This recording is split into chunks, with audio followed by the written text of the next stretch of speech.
J'ai choisi d'accompagner mes propos avec des vues de l'océan Atlantique prises en août dernier en Bretagne, et vous constaterez comme moi que la propreté de cet océan est étonnante.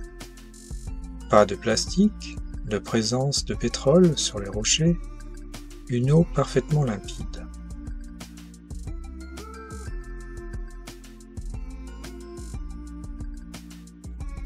Donc, hissons les voiles pour commencer notre petit voyage ensemble.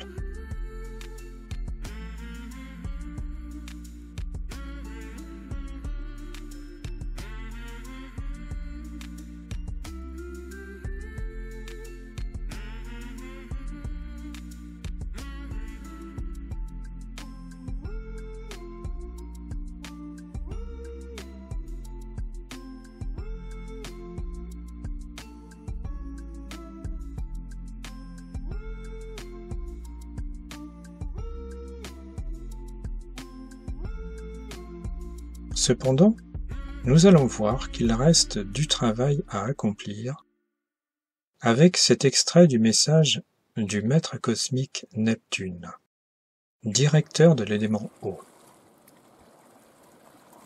Ce message concerne aussi les formes animales dans lesquelles l'énergie vitale des êtres élémentaux évolués est enfermée, emprisonnée. Voici ce message. Souvenez-vous de la description de la création de la planète, telle qu'elle est racontée dans la Genèse. Il est dit, Dieu créa les océans et tout ce qu'ils contiennent, et déclara que cela était bon. Eh bien, il me semble que quelque chose d'anormal a dû se passer depuis, avec toutes ces créatures qui vivent maintenant dans les eaux de la planète, car un requin, une pieuvre et tant d'autres créations destructives qui peuplent les mers ne sont certainement pas bonnes. C'est de la vie et de la substance emprisonnée dans des formes destructives.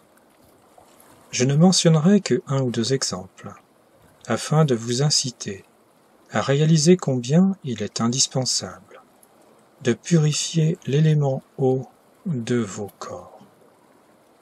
Lorsqu'une huître est ouverte, le corps de cet être n'est certainement pas beau, mais l'intérieur de la coquille est magnifique. Savez-vous comment était le corps de cette huître dans la création originelle?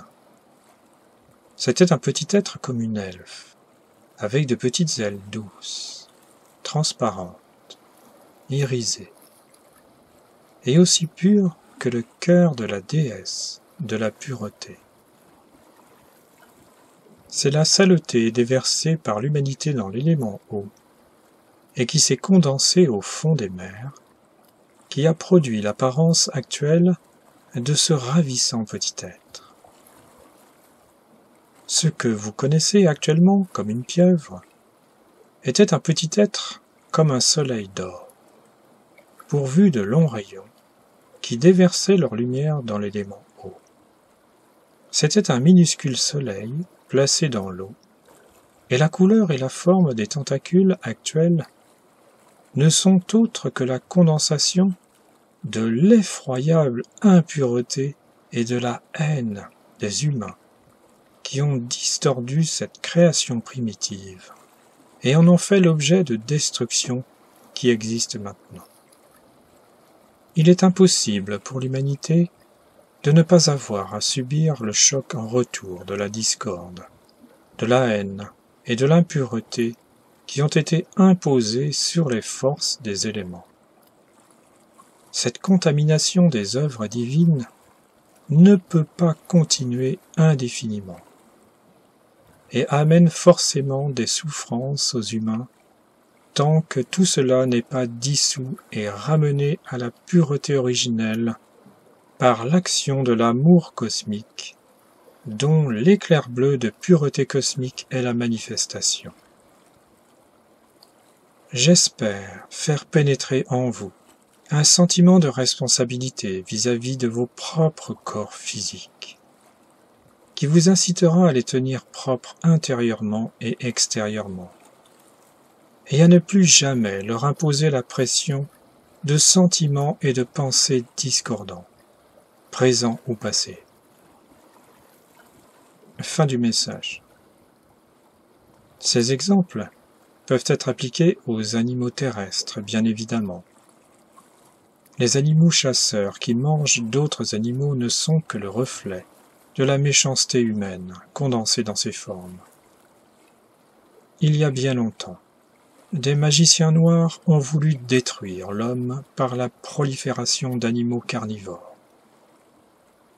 Les glaciations brutales sont aussi dues à l'action destructive des magiciens du côté obscur, dont le dernier a été retiré de la planète par les maîtres ascensionnés il y a longtemps.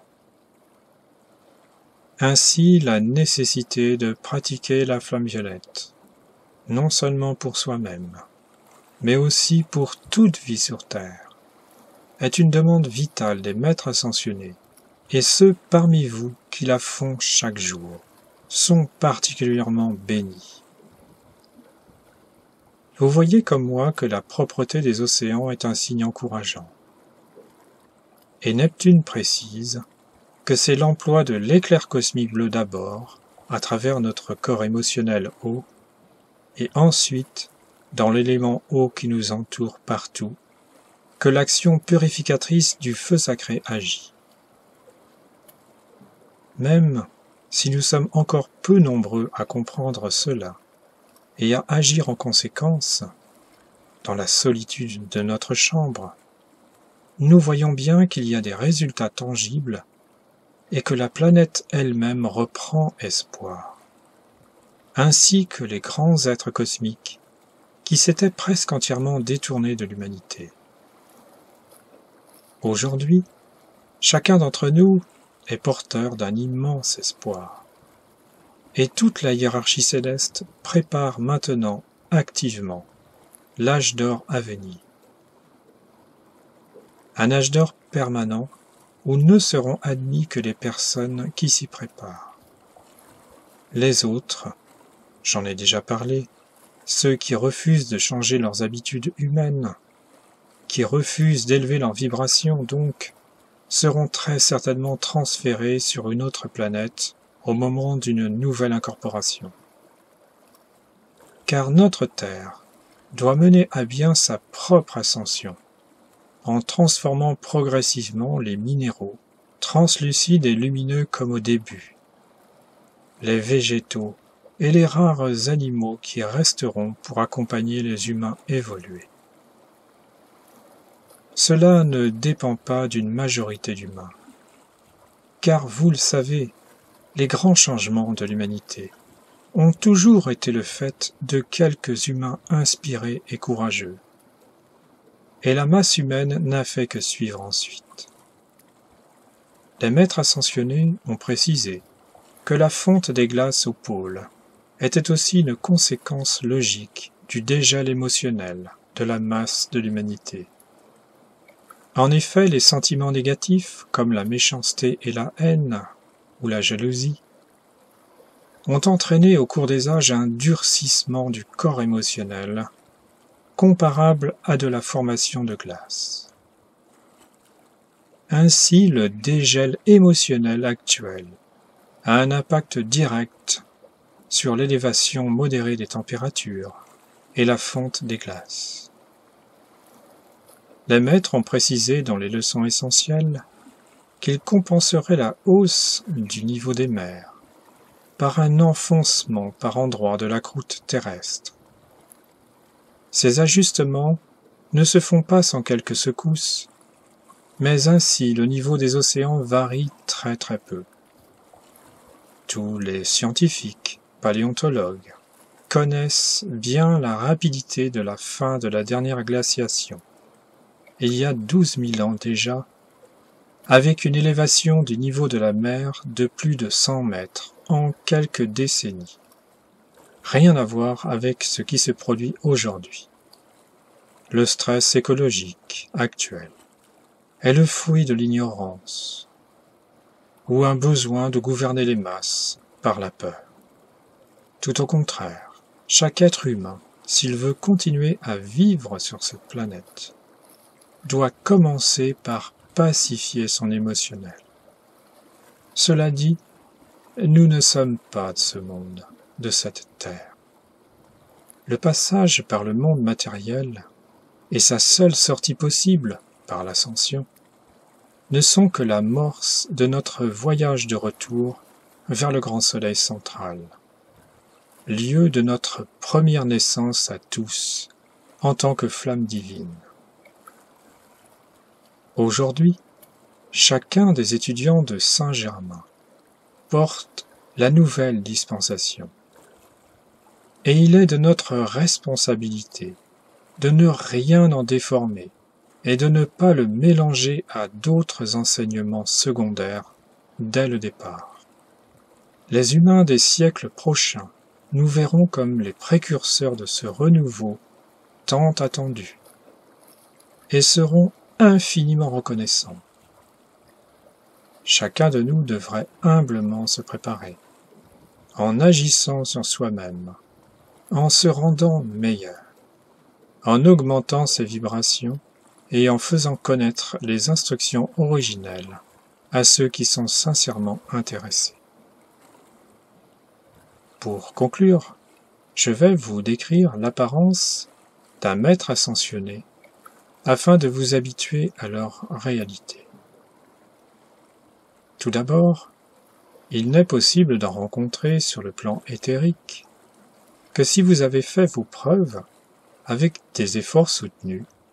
Ensuite, ce sont eux, avec votre présence, qui évaluent si cette entrevue est constructive et si, bien sûr, elle va vous encourager. Lorsqu'un maître ascensionné nous apparaît, ce qui se remarque tout de suite, c'est la très grande transparence et la totale pureté de leur corps électronique, fait donc d'électrons en mouvement.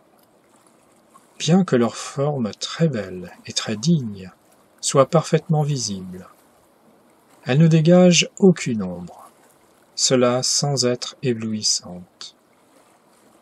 Par contre, un être humain à côté, même dans son corps éthérique, semble très obscur et sombre. La lumière n'y pénètre pas, car ces corps imparfaits sont trop denses et faits d'atomes lourds. Rien que de se trouver en la présence d'un maître ascensionné produit un choc vibratoire inoubliable.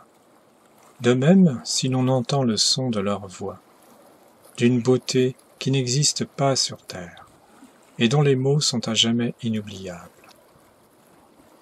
Paradoxalement, ces êtres sont d'une grande simplicité, et vont droit au fait, nous connaissant mieux que nous-mêmes. Leurs vêtements sont précipités et nacrés. Ils semblent comme flotter autour d'eux. Tout cet ensemble donne un effet absolument magnifique et extraordinaire. Et ayant vu cela, nous n'avons plus qu'un seul désir, c'est de devenir comme eux. Un maître ascensionné peut aussi condenser une apparence de corps physique en abaissant à volonté le niveau vibratoire du corps électronique, avec des vêtements comme sur Terre, pour se laisser voir sans créer de choc chez les personnes non préparées. C'est donc un privilège de voir leur véritable apparence dans le corps électronique. Plus vous vous sentirez familier avec eux, plus vous suivrez leurs simples directives, plus vous aimerez votre présence magnifique, plus vous attirerez l'attention d'un maître ascensionné. N'espérez pas qu'ils apparaissent sur le plan physique, mais donc sur le plan éthérique des rêves éveillés, car la flamme violette nous éthérise de plus en plus, année après année, et nous rend plus conscients dans le corps éthérique, et produit ainsi une double vie nocturne. Bien sûr, ces rencontres restent exceptionnelles.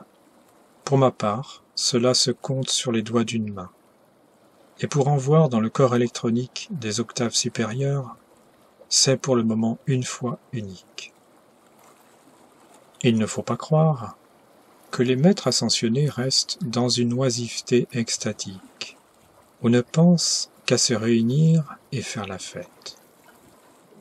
D'une part, ils sont tous spécialisés dans une tâche à accomplir, dont ils rendent compte régulièrement devant la hiérarchie céleste. Il y a donc une hiérarchie verticale en fonction de l'ancienneté et du mérite.